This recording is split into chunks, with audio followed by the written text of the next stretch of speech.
मौलाना सरदार अहमद साहब रहमतुल्लाह अलैह के पास ना एक बूढ़ी अम्मा अपना बेटा छोड़ गई।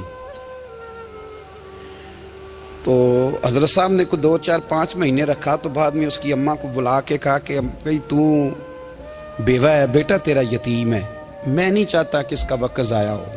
ये पढ़ने वाला कोई नहीं, सारे नहीं भाई पढ़ने वाले होते। अब यहाँ उलमा बैठे हैं, मैं बेअदब भी ना हो जाऊँ। कुछ पूरे 8 साल लगा के भी आ जाते हैं, सनद भी उनके पास होती है। नाराज ना हो जाना, ये तो सब अच्छे लोग हैं। सनद होती है पर पता पुता कोई नहीं होता।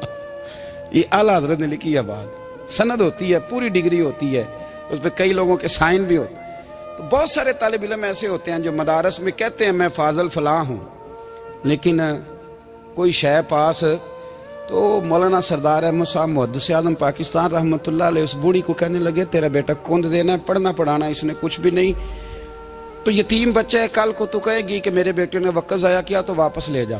बूढ़ी अम्मा रोने लग गई, कहने लगी मैं पढ़ाने तो नहीं लाई थी, मैं तो आपको रब का वली समझती हूँ, मैं तो नौकरी कराने लाई थी। नौकरी हजरत अनस बिन मालिक कहते हैं मेरी अम्मा भी हुजूर की बारगाह में दे गई थी। तो हुजूर की बारगाह में ये नहीं कहा था कि या रसूलल्लाह पढ़ा दें, हाँ हाँ मैं जिम्मेदारी से बात कर रहा हूँ। ये नहीं कहा था हुजूर मुजाहिद बना दें, ये थोड़ी कहा था कि या रसूलल्लाह सल्लल्लाहु तआला अलैहि वसल्लम से मुफस्सिर मुहद्दिस मुहक्किक मुफ्ती बना दें। हजरत अनस की अम्मा कह गई थी सोनिया जब तक ये रहेगा ना आपकी नौकरी करेगा, ये घर के काम काज करेगा, ड्यूटी करेगा, हुजूर ये आपकी नौकरी करेगा। तो मेरे महबूब ने फिर दुआ कर दी, अल्लाह इसे बरकत अता फरमा। तुम समझता है खिदमत वाला खाली रह जाता है? जितना जायका खिदमत वाले को मिलता है, जो उसके नसीब में आता है, वो किसी का नसीब कहां भाई।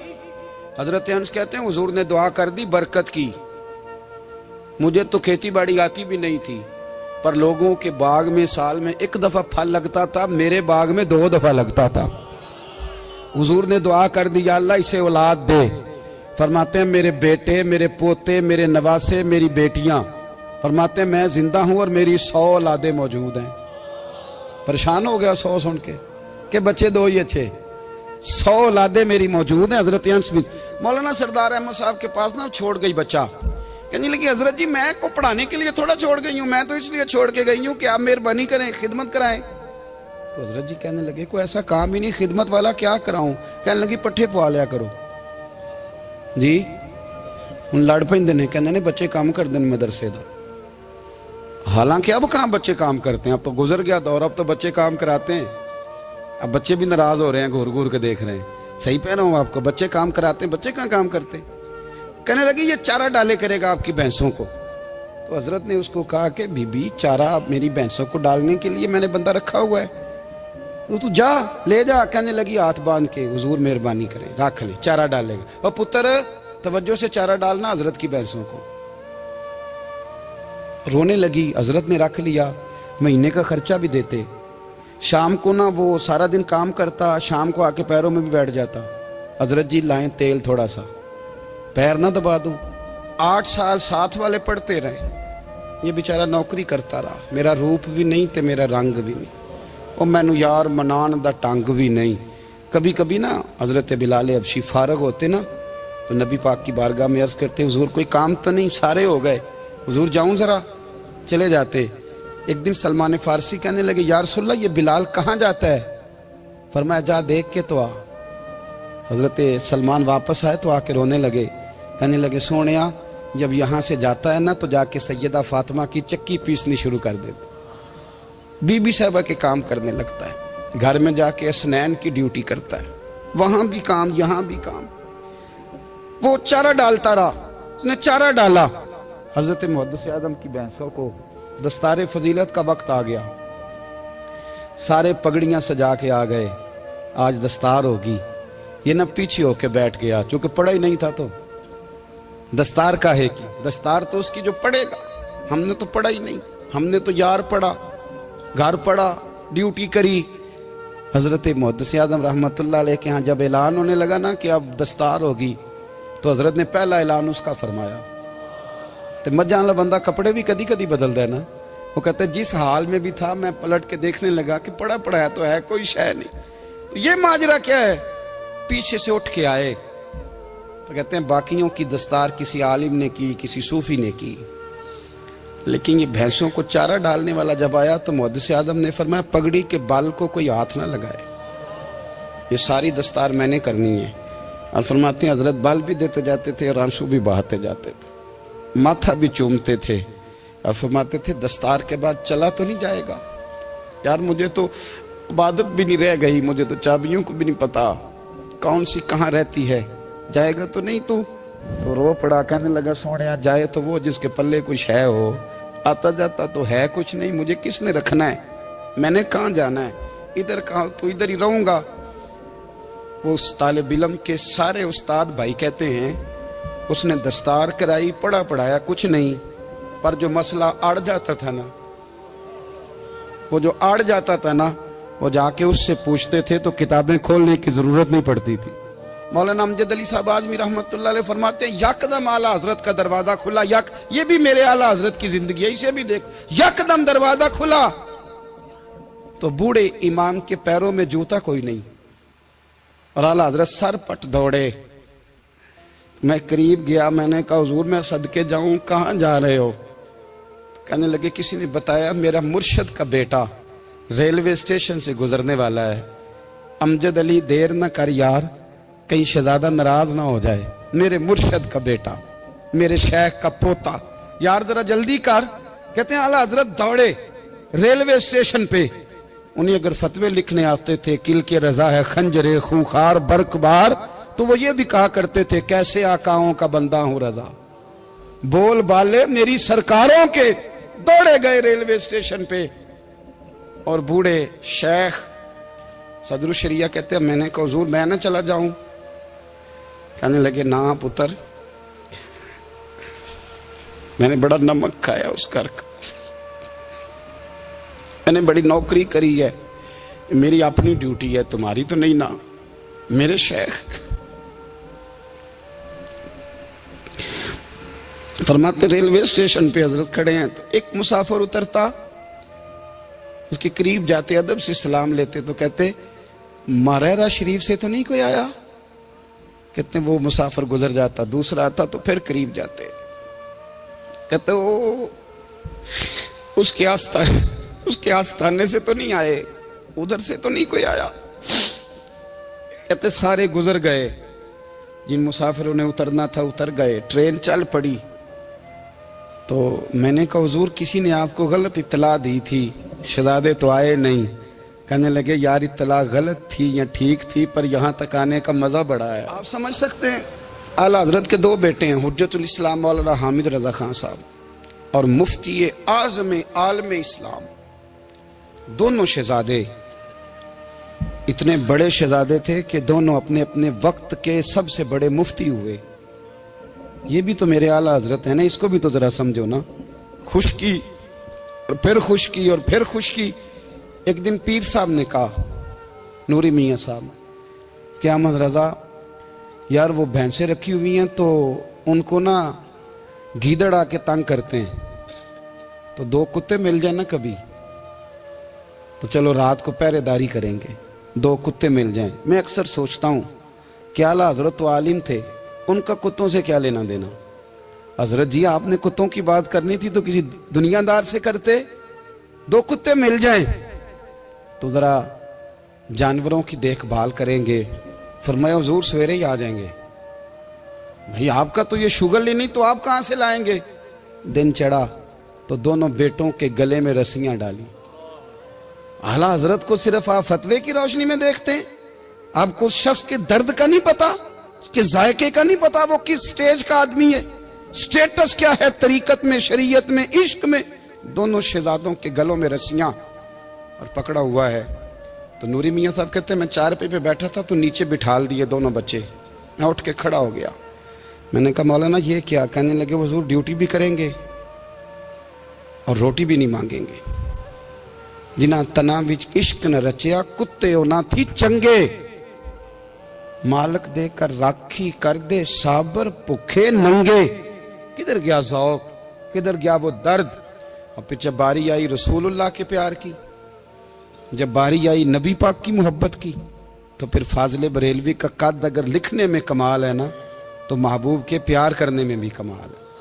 उन्होंने ना सारी जिंदगी, यानी सारी जिंदगी ये कह के गुजार दी कि इश्क तेरे सदके जलने से छुटे सस्ते, जो आग बुझा देगी वो आग लगाई है।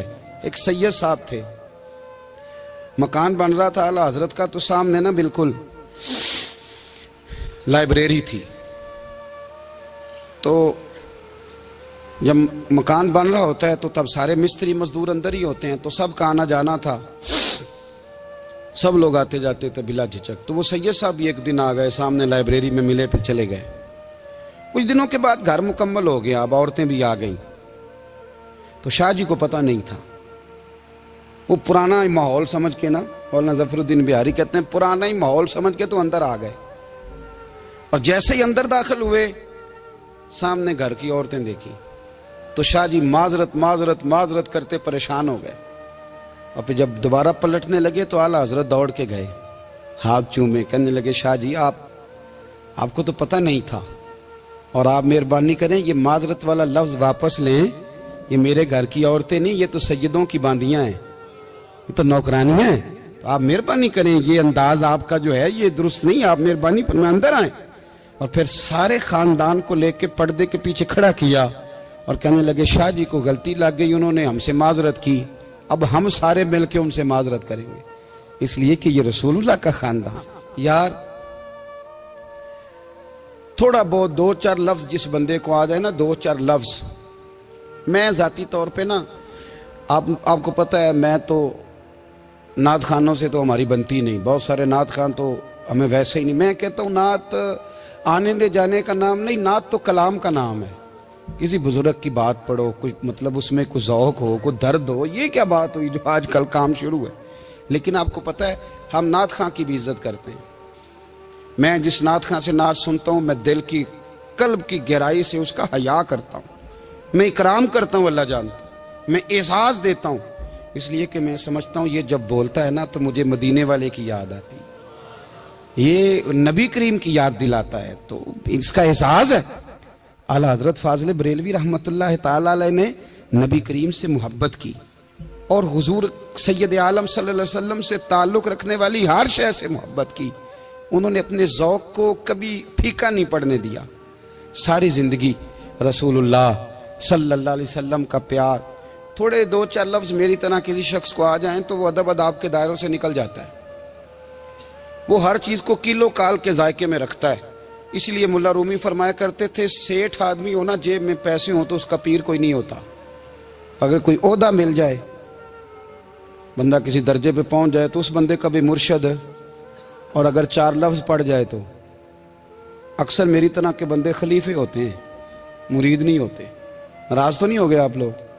मेरी तरह के लोग ना खलीफे होते हैं, बताते हैं 14 जगह का खलीफा हूं तो सवाल ये है कि गुलाम किसका है?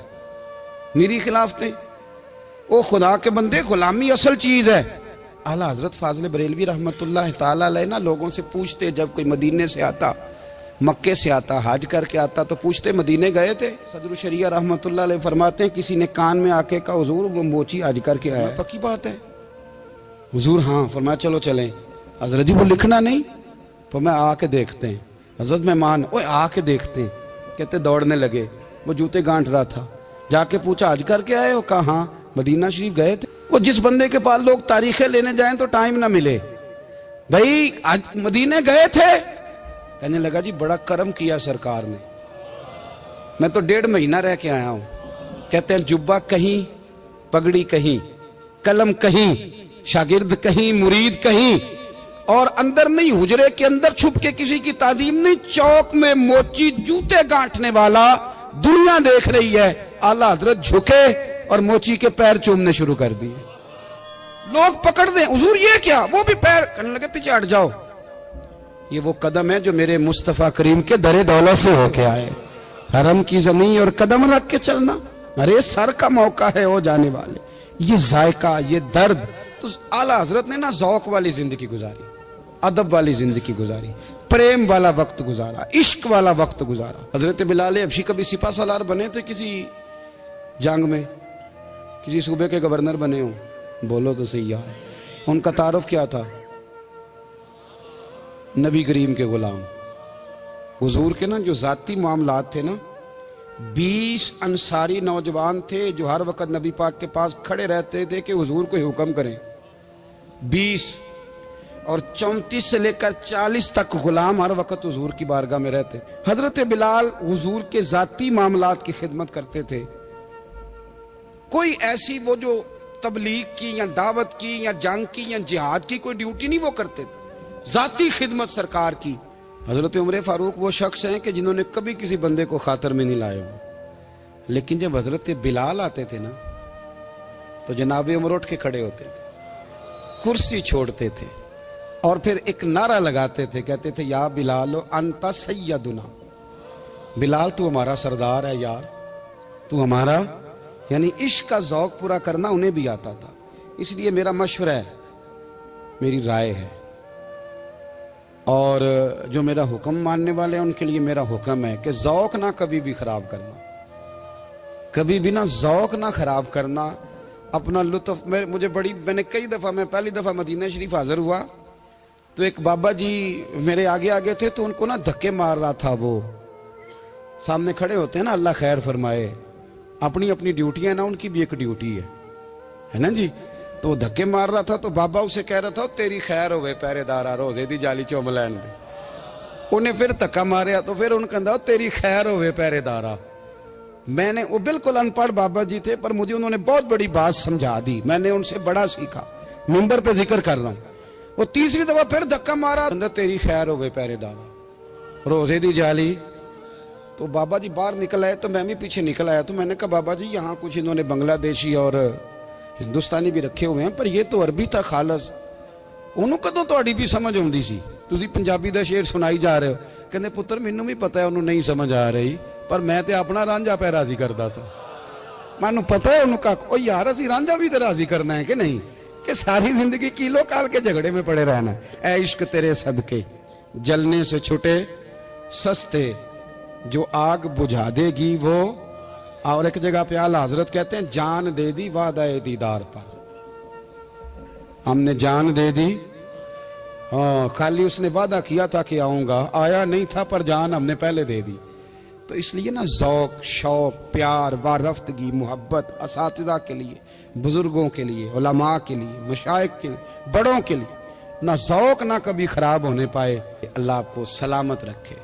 और कुछ दुआएं मैंने दे दी हैं, कुछ अल्लाह जानता है मेरे दिल में हैं, वो मैं देता रहता हूँ। अल्लाह आपको हमेशा शाद व आबाद फरमाए।